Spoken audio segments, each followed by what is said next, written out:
हाय सर्वांना. आज मला ॲक्च्युली तुम्हाला असं सांगायचं होतं की की परफेक्ट असं या जगामध्ये काहीच नसतं, नाही का? प्रत्येकाला खुश ठेवायचं. यार कंटाळा आला आहे सिरियसली, की हा असाच बोलला, तो असाच वागला, मग मी असंच केलं पाहिजे, त्याला छान वाटावं म्हणून. बुलशिट यार, काही गरज नाही आहे.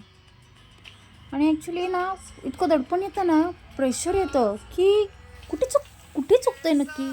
काय चाललं यार लाईफमध्ये? But take it easy. आणि ते 4 लोकं जाऊ दे ना बाबा. आपल्याला काय हवंय आणि आपल्याला नक्की काय कशाने बरं वाटतंय, हे आपण शोधलं पाहिजे. तर खूप प्रेशर आलं होतं आज मला, पण ठीक आहे. 1, 2, 3, 4, 5, 6, 7, 8, 9, 10 कूल डाऊन. जमेल. एक दिवसाच्या हिशोबाने मला शांत राहायला नक्की जमेल. Thank you. बाय.